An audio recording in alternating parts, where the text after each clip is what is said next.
Hello, everyone. On the 12th of March, there's going to be an exact Jupiter-Chiron conjunction, and actually it's going to be there's going to be another celestial object, Vesta, right behind it, like 7 minutes of an arc behind them. And of course, Astraea, one of this year's major karmic astrological feature is the fact that Vesta and Astraea are traveling together. They are several times conjunct throughout the year up till the very beginning of November. If you are interested, there is a video on this. You can find it on my YouTube channel. It's a channel. Interesting word, because canal means a number of things anyhow, and sometimes I'm wondering, those TV channels where you only see really dirt and muck and whatever, well, that's it. But hopefully mine is not as mucky. But anyhow, so why is this particular conjunction important? It usually occurs every year. It's actually every 12 years, every 12 to 14 years. It's not very rare, but also not as frequent as a Sun-Neptune conjunction, for instance, which occurs every year. That was in my head when I'm tired. I use instead of 2 sentences or 2 ideas, I sometimes squash it into 1 sentence, but hopefully you will still understand me. I remember almost 40 years ago when I got acquainted with Judy Hall's work. Her book, The Karmic Journey, which was a penguin edition, fell on my head at a Borders bookstore, and I sat down with coffee and I read it from end to end. And I decided, this was way back in, I think, 95, and I decided that I wanted to learn from this woman, and I sought her out, and I attended on a couple of her seminars, and so it became a friendship, really, I could say that. And I learned a lot from her. I cherish her. I still say that she's my master.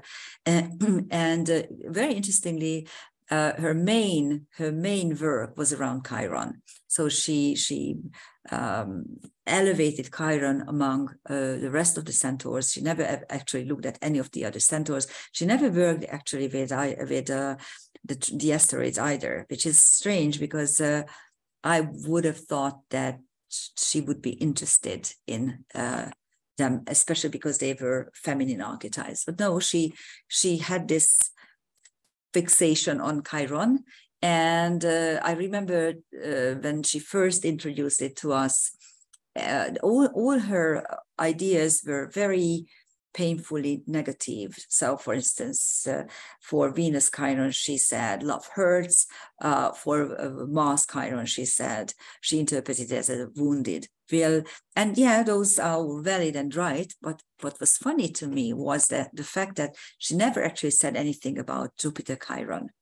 And much later, when I attended to one of Christine Skinner's wonderful workshops, who is a business astrologer. She's a very, very successful financial and business astrologer, and I think she's brilliant.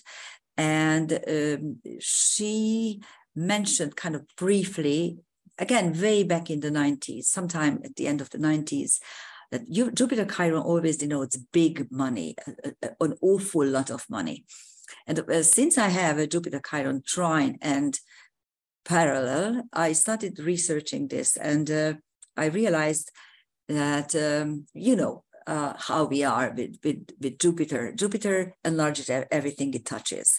So if Chiron denotes our karmic wounds, we would think, or it would suggest, that these wounds are blown out of proportion, they are enlarged, and the pain associated with them also grows and also enlarges, and which is the case, by the way. So I more often than not saw that with Jupiter Chiron aspects, you have a fair amount of pain in your life. Actually, a lot more bad things are happening to you than average, but you kind of come out of it a little bit better than average either, or as well. Because what happens, if you look at Chiron's myth, it gives you the answer what's happening and why it is happening. Chiron is wounded by one of Hercules' arrows, which had been previously dipped into the Hydra's blood, which is a poison, a deadly poison. And if you get a poison which is deadly, you as a common natural being will die. Unless you are a demigod or a god, because then you can't die. But at the same time, the deadly poison will enter your system and will simply make you very, very, very sick, very wounded, and with a constant pain.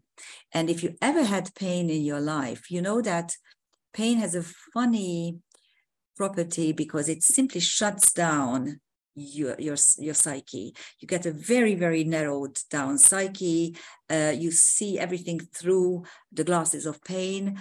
So it's not a nice existence. If it's a physical pain, it's very, very difficult.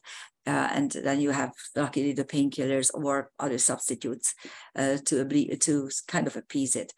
But we need to deal with pain, and psychic pain is even worse in many ways because no one knows how you're suffering. So with Jupiter Chiron, the funny thing is that yes, it enlarges pain. Yes, it blows pain out of proportions, but it also has the effect that you no longer can push it underneath the carpet. You need to deal with it, and if you deal with it, you may as well manage to resolve it somehow, either to get rid of it or to heal it, or to simply get a grips with it and turn those painful things into traits, into ingenious traits, into skills, life skills. And that's exactly what's happening with Jupiter Chiron. These aspects describe how you can turn your karmic wounds into gold, solid gold. And this is a time of the year when we can do that. This period, space-time moment is great for that, especially because Vesta, the focusing principle, is also there. Let's take a look at the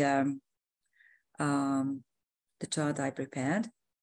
And this is for Budapest. So the chart itself is for Budapest because I'm not going to delineate anything in any serious way. So it's not, we are not going to look at the chart itself by we are only going to look at the conjunctions. In the Budapest chart, you will have the vertex Ceres conjunction.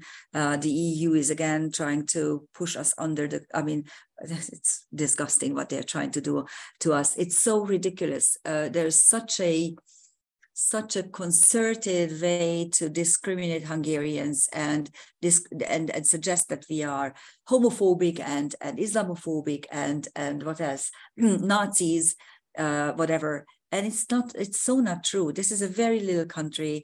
The people are quite peaceful. We want to be left alone. Please don't tell us what to think. Please don't tell us how to live. We have our ancient ways to live, and we cherish our ideas about what is humanly possible and acceptable. And we don't say anything to anyone else. You can live the way you live. If you want migrants, go ahead. If you want LGBTQ, go ahead.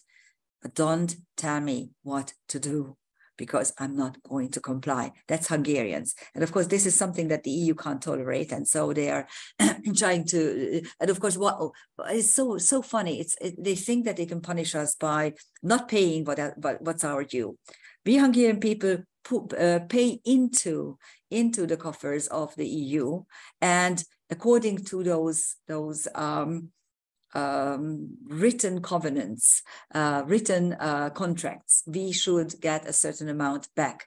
And the funny part is that the monies that come in are usually taken out by other channels, by the strong EU member state industry or industrial companies like Germans and Swedish and whatever.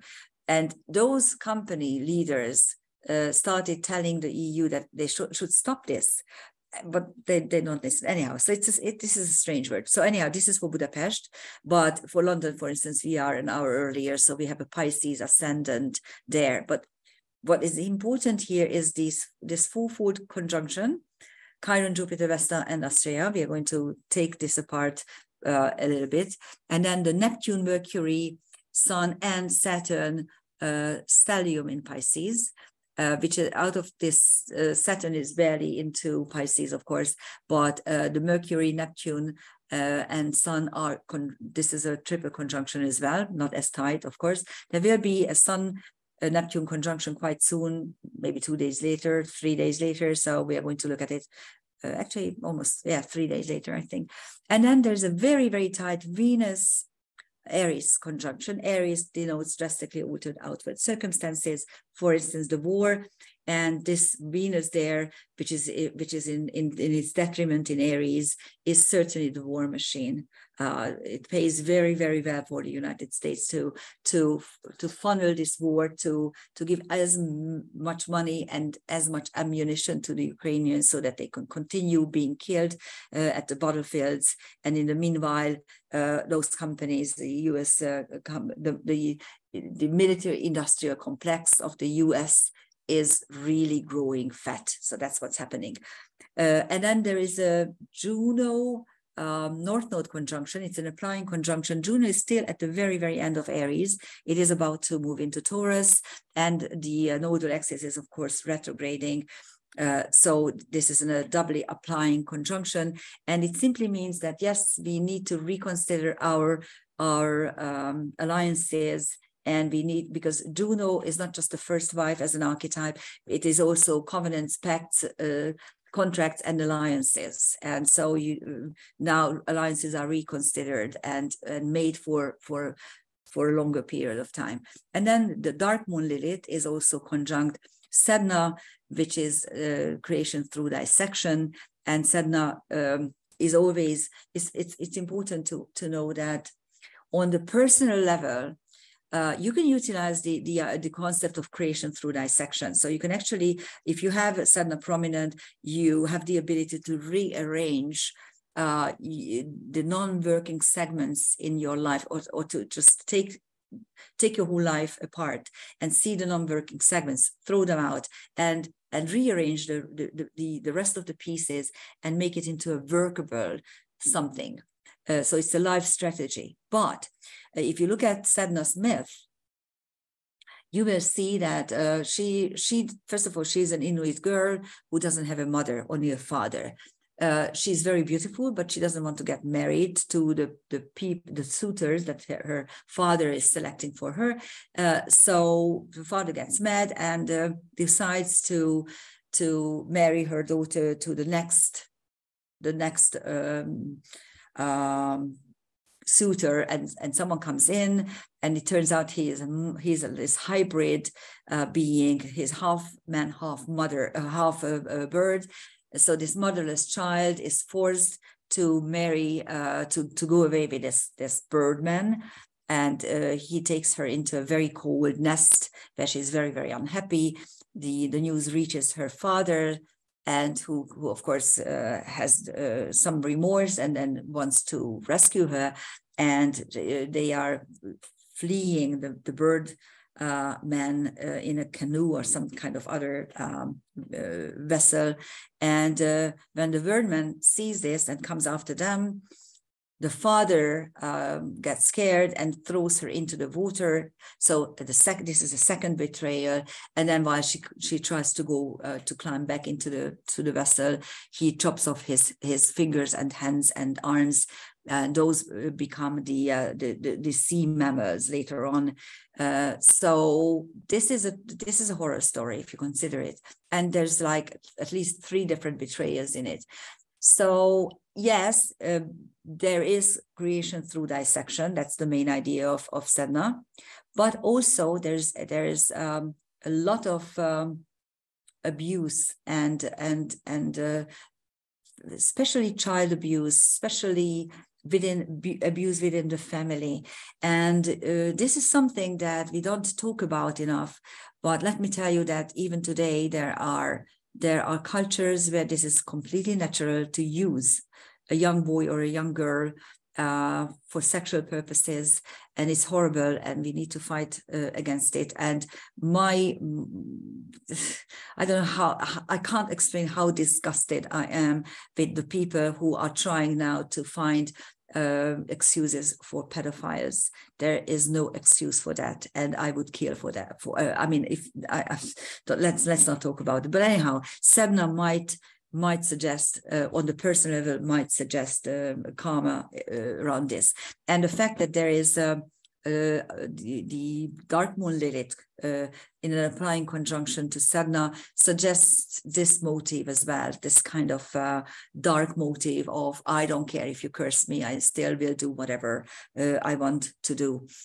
Yeah, those are it. And of course, in the London chart, you won't have the vertex conjunct Ceres. So that's only, but I didn't have the time to redo it. Now, I wanted to show you these two chart faces, because one, hold on, let me, I don't have Saturn in the other one. Anyhow, this one is, of course, solar fire. And the good thing about solar fire is that you have all the degrees and minutes. Of course, there are a number of different chart wheels, so you can select. I like this the most because here I have the degrees and here I have I can see all the numbers. But actually, I work a lot with Astrokarma, which is a Hungarian karmic astrology software, which puts the celestial objects next to each other for the certain degrees, but you don't see the degrees. So here you see the exact position. As you can see, the Venus Aries conjunction is very, very tight. And if you look at it here, you can see that there's only a 5 minute of an arc difference. It's really, really tight. Oh, actually, Juno is already in Taurus. I thought, anyhow, why did I think? No matter, it doesn't matter. Anyhow, so let's concentrate on this fourfold conjunction. Chiron Jupiter, we discussed, it is how to turn your karmic wounds into gold. Vesta is the focusing principle. As you can see, there is only a 7 minute difference. So Vesta is really coming up to a very, very tight, it's almost exact, really. We could say that this is exact. And so is Astraea, which is 1.5 degrees away, a little bit more away from the 3 others. And Astraea gives you the power to break old embedded karma by focusing on the issues of your karmic wounds and how to turn them into gold. As I said, here the key is that Jupiter enlarges these wounds to a proportion where you won't be able to bear them. So you need to do something about them. Okay, it's no longer ignorable. You can't push it underneath the carpet, so to speak. You need to face it. Or them, really. It's usually never one wound, but it's a cluster of wounds of similar nature. And those who have things at in the middle of the cardinal signs will find this quite stressful, and those who have fire signs may have an easier way to let things go. Yes, this is it. And then I also wanted to show you this. This is a picture of the planetarium in solar fire, and I wanted to show you how the declinations are. Here you can see there's a stellium in Pisces and there's another stellium in Aries. And as you can see, of course, the Venus-Jupiter conjunction is not already there. There's 10 degrees, almost 10 degrees apart. But you will see how the sun is coming up to the vernal equinox, but it still has a declination of -3 degrees 25. So it's underneath to the south, underneath the celestial equator. So is Neptune. They're almost at the same declinational degree. Mercury is beneath them, and then Saturn is even lower. We are going to look at it this way first. But as you can see, here you have the fourfold conjunction, which was almost completely at the same degree, same 1.5 degrees. Here you are within 2 degrees for sure. But if you actually look at it, look at them in the sky, you will see that Chiron is at 7 degrees to the north. Jupiter is at 4 degrees and 40. underneath it, you see Astraea at 151. So it's about 2 degrees above the celestial equator, and Vesta is about 1 degree above the celestial equator. And the Neptune, Mercury, the Sun, and Saturn are underneath to the south. And this is a fourfold conjunction, but as you can see, not each and every one of them are also parallel. But I can show you the 2 declinational aspects, parallel and contraparallel. And as you can see, the orb is 1 to 1.5 degrees. If you take a look at the declinational positions, you will then see that, first of all, the Sun and Neptune are parallel. Mercury, which is to the south, and Chiron, which is to the north of the celestial equators, are contraparallel. And then, of course, the Vesta Astraea conjunction, which is very tight, which is just 1 degree. They are 1 degree apart, actually 1.5 degrees apart, and they are 1 degree above each other. So that is a conjunction and a parallel as well. Parallels and contraparallels are quite important in karmic astrology, simply because we are losing a whole dimension if we only look at the chart wheels, which is a 2-dimensional picture. But you need to see the declinations as well, because sometimes what you can't see in the chart wheel, you will find in the declinations. You will find certain conjunctions, because a parallel at equal distance, which means the 2 planets are at equal distance from the celestial equator at the same hemisphere, either north or south. That's a parallel. And as I said, we can use a 1 degree to 1.5 degree orbs. I normally use only 1.5 degrees for the luminaries. I usually tend to use 1 degree, but 1 degree is safe. And they work exactly like normal conjunctions. They have the exact power, they have the exact strength. And with in the case of the contraparallel, where you have the celestial equators and one planet is on the northern hemisphere, the other one is on the southern hemisphere, but their distance from the celestial equator are roughly the same. Those are contraparallels. Those are less strong. They are, I would say that they are like a weaker conjunction. Though for those, use only 1 degree, but you can use, of course, 1.5 degree with the luminaries. And those are quite important because, as I said, sometimes you won't be able to see that 2 planets are actually connected in this way. Because when you look at the chart wheel, you won't see it because they are, let's say, 2 or 3 signs apart. There are no minor aspects, no major or minor aspects connecting them. They are not in mutual reception. And you still can see or feel that there must be, let's say, a Saturn-Venus or a Jupiter-Sun conjunction or some kind of energy there. And then you look at the declinations and sure enough, you find a parallel or a contraparallel there. So it helped me many, many times to realize that these are really important. So that's the Jupiter, Chiron, Vesta, Astraea, 4-fold conjunction, the 3 Jupiter, Chiron, and Vesta are very, very tight.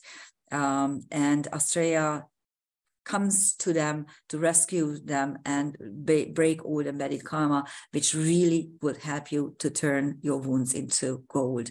This is what we are supposed to hear, to be there. This is true alchemy.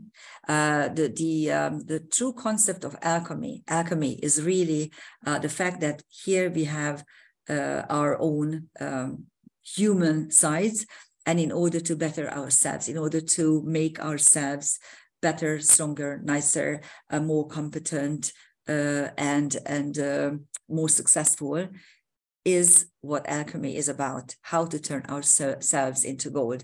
But in order to do that, you need to turn your own karmic wounds into gold. And this is the period of time when you can do that. And good luck with it. Thank you for listening. Bye-bye.